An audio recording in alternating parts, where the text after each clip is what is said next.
Hello everyone, welcome back. Today I'll be using Simon Says Stamp Kit of the Month to make this card. And here are the supplies I'll be using. I have my VersaFine ink, my Versamark for heat embossing, my anti-static tool, and my embossing powder in gold. I have my panel I'll be working with and my base. And this is the stamp set. It's really pretty from Simon Says Stamps. I'll be using that bottom portion and the thanks sentiment. And I have my Misty tool and my heat embossing tool and these Ohuhu markers that Ryan from Glitter Grunge Greetings so graciously sent to me. I'm so grateful for them. I love them. This is technically only the second time I'm using them, so I am not an expert by any means, but they're a lot of fun to play with, and I'll show you in this video. So I'm taking the stamp and putting my panel inside my Misty, and I'm just sliding it over onto the left side, which will ultimately be the top of the card. And I'm going to stamp this in the VersaFine ink, and it stamps beautifully. Absolutely love this design, and I thought it'd be fun to use the alcohol markers to color it in. Now, I'm not sure that this ink was actually the proper ink to use to stamp it down. I probably should have used a different ink, or maybe clear embossed after I inked it with the VersaFine, because it didn't necessarily smear, but I feel like the alcohol kind of loosened the color a little bit in the sunflower areas. So I just zoomed in a little bit here so you could just see me, and I'm just taking a red and doing all the berries on the card. There aren't very many, so I just very quickly ran through the card and just colored them all in. And this was really easy. Now, like I said, these markers came to me from Ryan from Glitter Grunge Greetings. I'll leave his channel link below. He had them on hand, and I know that he is now currently using Copic markers, so he no longer had a use for them, and he knew I was looking to try to get my hands on alcohol markers. I wanted to kind of play with this medium. I've never really done marker work. I do have colored pencils, but I don't use them very often, so I was interested in trying these out. And he said, "Hey, I have some. You want them?" I said, "Yes, please." So that was very, very kind of him. And so, like I said, I'll leave his channel down below. Check him out. He uses all different mediums as well, and he's just incredible. His cards are little works of art. So I'll leave his information below so you can check him out. So now I'm just going through with a yellow. Now, okay, like I said, I'm not a colorist by any means. I'm not an expert. I don't really, this is the second time I'm using these markers, so I only do at most 2 colors right now. That's what I've been experimenting with, just so I could get used to how they work and how colors mix together. So I'm using a deeper yellow here, and then I'll go in with a little bit darker. You can barely see the difference between the colors, at least on camera. It's difficult to tell, but in person there is a difference in the shades that I use. So this is, I'm sorry, I said this was a darker yellow. This is a lighter yellow. I used a darker yellow down by the center of the petals, like going towards the center of the flowers, and then I put this lighter on the edges, on the tips here. So just really easy. Like I said, I'm not an expert, so I don't really know much. I have a basic idea of how this functions and how this works, working with alcohol markers. But since I'm still new, I just take 2 colors that are kind of close together, but you can tell a difference, one deeper color, one a little bit lighter. And now I'm going with the green, one shade of green, and I'm going through these leaves. And the way the leaves are designed, there's lines that kind of cut up the leaf into different sections. So I'm choosing one section on either side of the leaf to kind of use this one color, and then I'll fill in the rest of the leaf, the other little sections, with another color, so it gives a little bit of dimension. And here, of course, I don't know, I have to figure out my lighting. It looks really bright and washed out, so it's difficult to see the true colors that I'm using, but it gives you an idea of what how I'm working with these markers. And now I'm going to take another shade of green and just fill in the other areas of these little leaves. So this card turned into something I did not plan on it turning into. I kind of had this idea in my head where I would put this stamp on this area of the card, just as I did. And then I was going to fussy cut the one side so that it has all those edges kind of raw on the end, and then I was going to place it down on my base and then do the stamping on the opposite side. I don't know if any of that makes sense, but at the end of my coloring here, which it doesn't take long, it looks kind of like a busy stamp and like there's a lot happening, but it's pretty basic and pretty simple. Just a few leaves. There's like maple leaf looking ones, and then just a couple sunflowers and the berries. It's a very simple design. So I run through this pretty quickly, but I'm doing these in 2 different shades of brown. So I'm just outlining them in this one shade, and then I'll go in and fill it in with the other color. I always start with the darker shade first. I don't know. I mean, I hear there's no right or wrong way, you know, whatever you want to do, you do. But I like outlining and doing my darker color first and then going in with a lighter color to fill in, and that's what I'm doing now. I'm going in with a lighter shade of the brown to fill this in.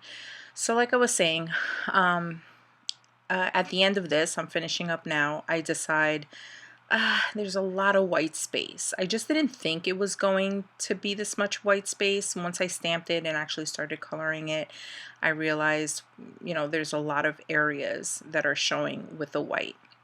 So instead of doing the fussy cutting along the one edge of this design, I figured, okay, I'm going to keep it this whole panel, and I'm just going to fill in the background with a color. So you'll see that coming up in just a minute. I'm just going through and filling in little areas that I realized I had missed in coloring. Some of these little areas you don't realize until after you've done some coloring and you're like almost done with the with the whole scene, and you're like, oh wait a minute, I missed this, I missed that. So that's what I'm doing there. And this is where I decide to take this really beautiful orange. I believe it was called apricot was the color of this marker, and I decide I'm going to go through and I'm filling in all of this white space. So that's what I did with that, and I was happy with that. I think it really made the design pop even more. Of course, having white in the background, there's nothing wrong with that. White space, there's nothing wrong with it. But I just feel like another color added to this design just made the design pop even more. So I was happy with this choice. So I'm just going through and just filling in, and it was a lot easier than you would think. I'm sure you're probably looking at this like, Millie, you made so much work for yourself. But I promise it was actually very relaxing, very calming. And I just went through and just colored in anything that was white, got colored in with this apricot color. And I just love the way it made the design kind of pop off of the page. Now I am going to leave the right side of this panel white so that I can heat emboss the sentiment in gold, because that was originally that was part of my original plan, was to have white space on the right side of the card, or bottom, because this is the way the card is designed. This is the top, and so the white space was going to be on the bottom, and I would put my sentiment there embossed in gold. And I just thought it gave it a different kind of look. It's a flat card. I'm not popping anything up, so I thought this kind of design would really give it some texture and some dimension, even though it's all flat. So I'm taking the sentiment here and I'm lining it up along the right side, which is the bottom of the card, and I'm just figuring how much space I'm going to need to leave. And again, this wasn't part of the plan, so this is all last minute decision. And so I'm just going to take my T-roller and just draw a very light line, and that's where I'm going to color up to that line and stop. So that's what you're going to see here. I'm just filling in that area there up to the line. So there's nothing complicated about this design at all. It's just the time that I spent in coloring. Obviously, I'm speeding this up, but it was just very relaxing. It was nice for me to just hang out and relax and do some coloring. It was fun. It was good. So now I'm going to stamp the sentiment. I'm going to use my Versamark. I'm lining it up here. And then I'll use the anti-static tool just to make sure nothing sticks in any other areas. I am working with the markers, so I'm sure the fibers in the panel are a little soft and still moist, even though the color seeps in very quickly. I'm sure there's still moisture on the panel, so I wanted to make sure that would not grab onto any of the embossing powder. So I pour the gold embossing powder on there, do it a couple times, make sure I cover it very well, tap off the excess, and just take off any little areas that might have held on to some powder. And then we're going to heat emboss this. I have my heating tool. Let it get warmed up and just melt away.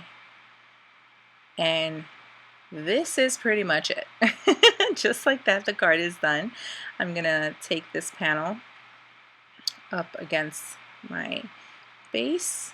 I'm not going to trim anything off. There's not going to be any type of edge with this. I put some tape all along the back and I add wet glue. I like doing this because it just gives me a moment to kind of move the panel around, since I don't have any white space and I have to line it up perfectly. It just gives me a second to kind of shift it and then press down and it's glued.